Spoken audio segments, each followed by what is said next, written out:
sekta yetu kama nilivyoanza kusema asubuhi, nilikuwa naangalia sana karatasi. Mimi nanisumbua akili. Unaona Yaani kama tunapiga mark time. Ukiona hapo uzalishaji mdogo sana. Alafu umekwenda juu, ukaenda juu afu ukashuka chini. Ukaenda juu afu ukashuka chini. Yaani tunakwenda hivi. Na tunakuwa sasa, ingawaje nafikiria nikisikiliza mazungumzo hapa tunataka kuondoka kwenda mbele zaidi. Yaani tunakuwa tuna imekutana na sisi imeanza lini, lakini sasa mkutano ya kujadili mambo kama haya, sababu mnapanda mnashuka, mnapanda mnashuka, mnapanda mnashuka, hatuwezi kusogea mbele kabisa. Kwa hiyo mimi nashukuru kwa sababu mengi niliyosikia hapa kwa kweli ni kama ya kututoa na kutusogeza mbele. Na ni kazi yetu sasa hivi sisi kuhakikisha kwamba tunakwenda. Kwa sababu sijui kama mnanisikia kule nyuma, mnanisikia?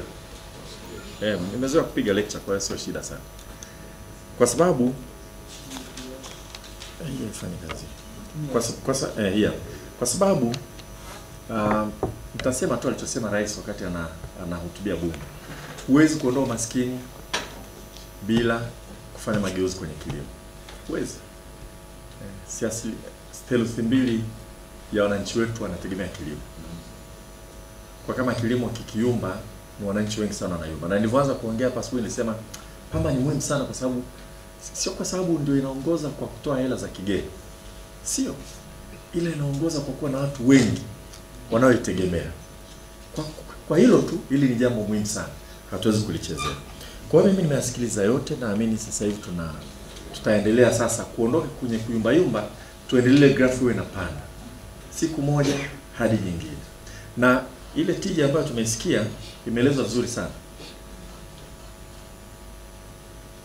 Kwamba mtu anapata kilo 200, 300.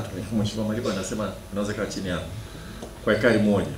Wakati wenzetu wanaweza mpaka kilo 1000 na zaidi. Na nchi za Kiafrika sio nchi tofauti, za Kiafrika wenzetu, na nchi ambazo hata mifumo yake ya kiutawala haiko kama sisi. Sisi tuna mifumo kati ya mifumo bora kabisa ya utawala wa kisiasa Afrika nzima. Na najua watu wengi hawaamini kwa sababu wakati mwingine kunapokuwa na kero watu wanadhani lakini tukumbuke Tanzania ndio nchi ya kwanza, na sitaongea sana lakini ndio nchi ya kwanza Afrika kuanzisha na kudumisha mfumo wa viongozi wa juu kabisa kupokezana madaraka. Hatukuwa wa kwanza kuanzisha, ila tulikuwa wa kwanza kuanzisha na kudumisha. Kwa sababu hata Nigeria walianza wakati Obasanjo anaachia, alimwachia Buhari, na alimwachia nani yule mwingine anaitwa nani? Sani alipindua. Buhari alikuja kupindua Shehu Shagari. Shehu Shagari. Walibadilisha katiba, nani akaachia, akavua combat akaachia, Shehu Shagari akachukua Buhari walishindwa. Na Somalia walianza mapema sana wakashindwa. Wengine walijaribu wakashindwa. Sisi tulianza tumedumisha mpaka leo. Na matokeo yake tunaona tumepata pigo kubwa sana. Kubwa kweli kweli. Ambalo mtu mwingine angetarajia nchi ingeyumba. Tumevuka, tunakwenda mbele. Sasa unashangaa sasa kwenye vitu kama kilimo kinatubabaisha. Wakati yale makubwa tunaweza. Tulikuwa mtu mwingine yote. Kuna nchi moja hapa ilitokea tatizo pigo, walipoteza mkoa wa nchi. Wakachukua ile muda wakakimbiza nchi nyingine. Si unafahamu? Nyingine kubwa kabisa Afrika, lakini sasa mimi kiongozi wa juu siwezi kuongea mambo mengine. Kusema nchi nyingine itakuwa navunja taratibu za kidiplomasia. Kwa hatuwezi kushindwa mambo ya kilimo wakati tumeweza mambo makubwa namna hiyo. Ya kisiasa ambayo ni kichwa pasua kichwa. Tumekuwa na muungano uliodumu. Basi sisi tunaingia kazini. Kufanya kazi yale ambayo mmesema, tutajitahidi kwa kadri ya uwezo wetu kuyatekeleza. Machache tu ambayo ningetaka kuchokoza. Katika kuongeza tija, tumeambiwa na wataalamu ukibadilisha tu zile perimeters, nafasi in plant population na arrangement ya kuna, ukibadilisha tu kidogo tunaongeza kwa kiasi gani? Nakumbuka alisema mtaalamu mmoja zaidi ya mara 4. Sasa nimefikiria sana wakati wa kula, nilikuwa nafikiria sasa ni hilo, lakini siamini kama mkulima anaweza kaenda kulima na rula akanyosha kamba alafu akawa anaweka rula akamwaga mbegu kidogo, ni shida. Maana na sisi wote wakulima inakuwa shida kidogo. Maana yake ni kwamba kama una kashamba kakubwa, ukiwa na kitu kinachokusaidia kuplant, unaweza kumwaga mbegu kwa namna ambayo itatuongezea tija sana. Sasa maana yake nini? Wakulima wawe na mnaita planter. Wawe nazo. Tunaweza msimu ujao wakawa na hizo planter. Bado tuna safari, si ndio? Kwa hiyo kwenye hilo ndio nafikiria wakati Marco ana present alieleza wakati fulani tulienda kwenye contract farming na nikapanda sana. Alafu tukatoka tukashuka. Sasa sijui, labda niombe wakuu wa mikoa, hebu tuendee na labda tuandikie rasmi, hebu tukachague sehemu kidogo ya pilot, tuangalie tena kwenye contract farming, na kama kuna contract farming arrangement tuhakikishe kwamba yule anayefanya hivyo alete hata planter, hata za kupewa, na unampa na mwingine unampa mwingine, ili wakulima waone matokeo ya kinachoweza kuendelea. Tukienda kwa tarafa au kwa kata inaweza kutusaidia. Sasa na ndugu zangu wabunge wenzangu, kwa sababu tumelisikia hilo, hebu tuende tukalisaidia. Ni kweli vitu vingine vinachukua muda sana kuviweka kichwani. Vinachukua muda sana. Lakini tunavyoenda, mimi jana nimeenda kuangalia mtama. Mtama umelimwa kilimo cha mkataba na kampuni ya bia. Huwezi kuamini. Labda picha sijui sijaziona kama zimetoka, lakini tulikuwa wote. Unakaa kwenye shamba huwezi kuamini unachokiona pale. Matokeo yake ni makubwa kweli kweli. Sisi tunaenda kwenye contract farming shairi. Mheshimiwa Bashe hapa tunapambana sana hiyo wizara. Reform nyingi kwa kweli ni credit tu hii, japokuwa ni deputy minister. Moja pale mpambana ili fupa pale nimekuja na mimi kusaidia. Kiwanda cha bia kinataka kujenga kiwanda cha kutengeneza kimea. Sasa hivi tunaagiza shairi kutoka nje. Wataka kujenga kiwanda cha kutengeneza kimea cha bia hapa Dodoma. Ili shairi inayolimwa Makete, inayolimwa Sumbawanga, inayolimwa Hana, wapi huko, ije hapa. Imeshindikana kwa kitu kidogo sana. Tena ngoja niseme tunaita political pressure. Wao wanachoomba, tunaomba HS code. HS code, kila bidhaa inayotozwa kodi inapewa namba. Zinaitwa HS code. Hasa bia ina HS code moja. Wao wamesema tu tunaomba Tanzania ibadilishe ile HS code ya bia igawanywe ziwe mbili. Moja ya bia inayotumia kimea kutoka nje na nyingine ya bia inayotumia kimea kutoka ndani, ili bei ya bia inayotumia kimea kutoka nje itozwe kodi kubwa, excise duty, kuliko ile inayotumia kimea cha ndani. Imeshindikana karibu mwaka mzima. Karibu mwaka mzima. Na mimi nasema hivi, wananchi wanapojua hiyo watachukia kweli. Lakini this time it has to happen. Sasa wataingia kwenye contract farming. Tukijenga tu kile kiwanda, wanaingia contract farming. Sasa hivi wananunua shairi tani 5,000 tena kwa kuomba. Kwa kuomba, kwa bembeleza, wanaona sio wanazipeleka wapi. Maana watengeneze kimea. Kuna bia moja wanaitengenezea vile vile. Baba anafahamu bia kweli. Baba si bia. Mimi na promote shairi. Ana promote shairi. Unmalted. Kuna bia ambazo zina malted ambayo hatumii kimea, lakini bia nyingi zinatumia kimea. Tukijenge kile kiwanda tutahitaji shairi tani 35,000. Kumbuka uzalishaji wetu wa ngano kama tani 60,000. Na mashamba tunalima ngano, tunaweza kulima ngano au shairi.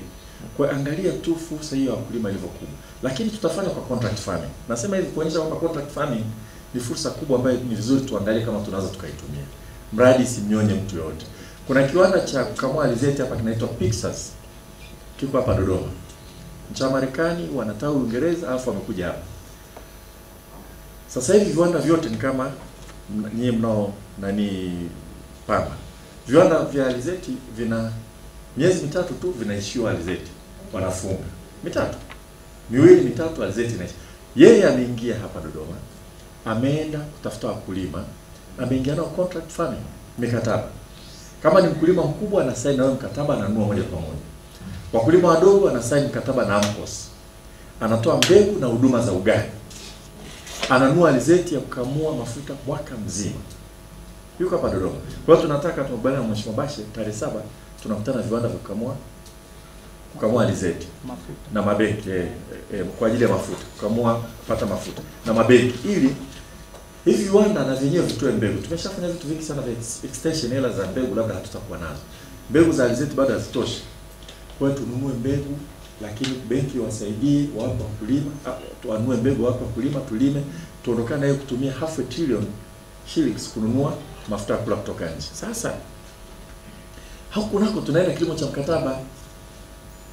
Yaani ili watu walime na sisi tutaweka extension service kwa namna ambayo labda hatujaiona karibu miaka 20 iliyopita. Maybe 30 hapa nchini. Kwenye maeneo haya mafuta. Ni real intensive extension service. Nilikuwa naongea na mkurugenzi hapa, naambia maandalizi yaanze kabla hujasoma budget. Tukianza tarehe 1 mwezi wa 7, kama ni pikipiki tayari procurement process imeshasimama.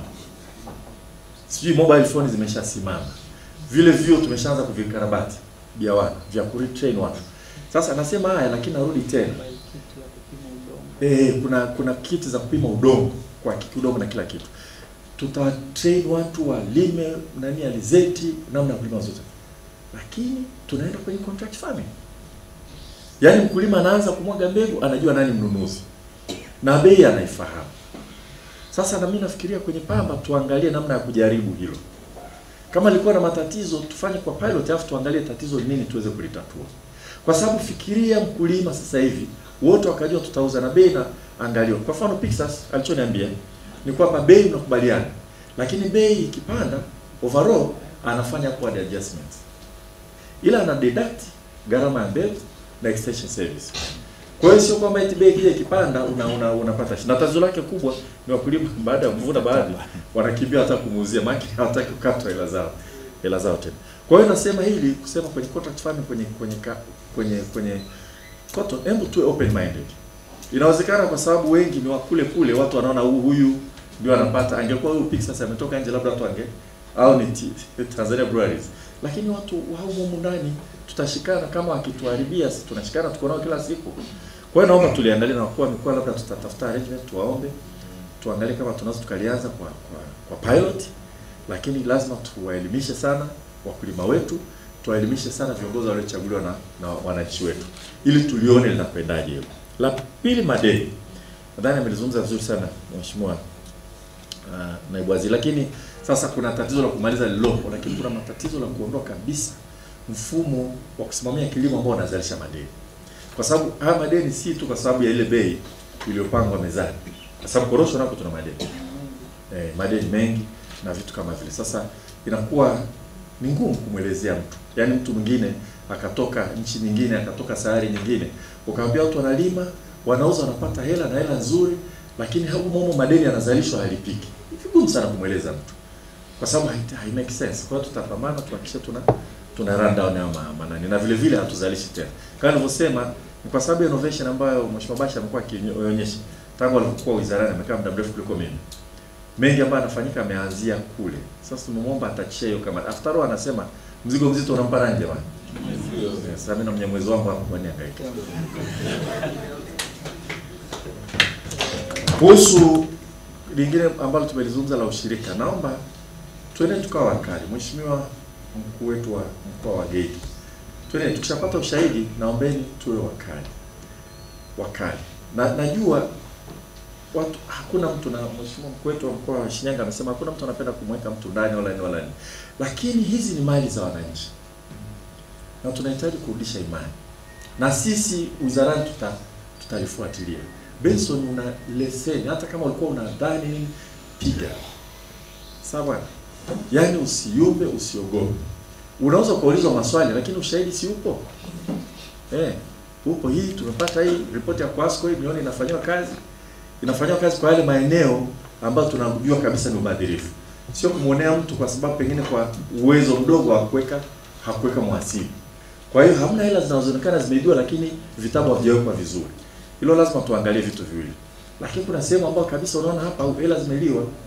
Wale watu washtakiwe na sisi tufuatilie, tuhakikishe kwamba kweli wananchi wengi wanajua kwamba wameshtakiwa, na wakikaa ndani itatusaidia sana kupunguza. Na sisi tutakwenda huko.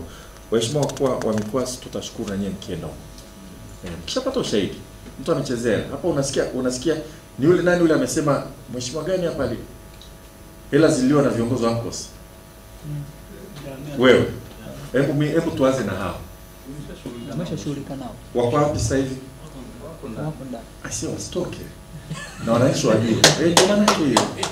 Ndio maana yake kwa sababu kuna kitu kimoja. Unajua wengine wakijua hatua itakayochukuliwa tutakuwa makini. Tujaribu Benson jaribu kutaita vyombo vya habari wakati mwingine toa press tu nikusikie na kana angalia taarifa habari unaeleza. Tumehakisha tumemshtaki fulani na fulani amefanya kosa hili na hili na tutaendelea kuwasaka. Unapofanya vile unatuma message.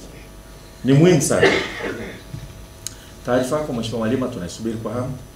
Uzuri umesikia kwamba imeanza kufanywa kazi na hiyo tuipate sasa na sisi tuhakikishe kwamba aliyobaki tuangalie namna ya kuyafanya. Mfumo wa kusajili wakulima.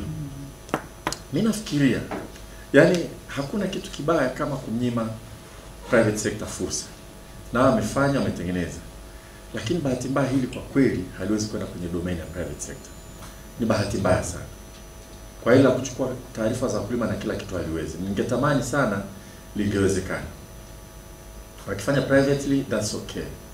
Lakini tuna mifumo miwili wizarani. Kuna mobile kilimo. Alafu kuna mfumo wa kusajili wakulima. Mimi nafikiria tulianze nalo kwanza ile mifumo miwili iongee. Lakini tuangalie ambao ni rahisi sasa hivi kama mobile nani? Kuna mfumo wa tumbaku wanao wa kwao independent wa chini ya cooperatives. Benson anaandaa mfumo wake na Mheshimiwa Waziri hata hawa tulikubaliana wanafanya pilot wakimaliza then wanakaa na bodi na serikali ili at the end of the day to scale out lakini wao wenyewe waweze ku hand over kwa serikali. Lakini alternative vile vile ni mfumo uliopo uweze kusajili wakulima wote. Lakini wale kama ni pamba wanaohusika na pamba waweze kuwa na window ya kudili na masuala ya pamba. Kwa hata ushirika kabla ya kuanza kutumia resources hebu angalia mfumo uliopo. Halafu tujitahidi sana mifumo iongee. Ilikuwa chaotic sana kidogo hapo zamani. Unakuta kuna mifumo mingi lakini huwezi kuhamisha data kutoka huko kwenda huko. Sasa hilo lazima tuliharmonize. Tuangalie na wataalamu. Lakini na hilo tulifanya kama azimio. Sasa tuchukue azimio zito. Kwamba tujitahidi kabla msimu wa pamba hujaanza tu tumesajili wakulima wengi kadri iwezekanavyo wa pamba.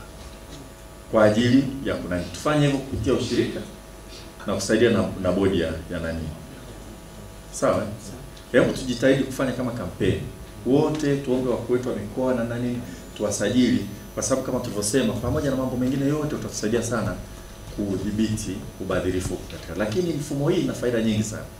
Kwa sababu baadaye ukipata shamba la mtu ukiweka GPS unaweza kaenda kwenye satellite ukatafuta information hata wakati wa kulima, wakati wa kuotesha, unajua una mambo mengi kuliko kudhibiti tu. Kwa hiyo inaweza kuwa ni kitu beyond ushirika, lakini kwa sababu ushirika unahitaji sasa hivi tuanze na hapo. Haya ndio baadhi tu machache. Maana mengine yote tutafanyia kazi. Mimi nawashukuru sana kwa uvumilivu na kukaa hapa na kutusikiliza na kuwa frank katika discussions. Najua sasa ni wakati wa kumaliza na mimi nitangaze kwamba kikao chetu kimeisha. Asante sana.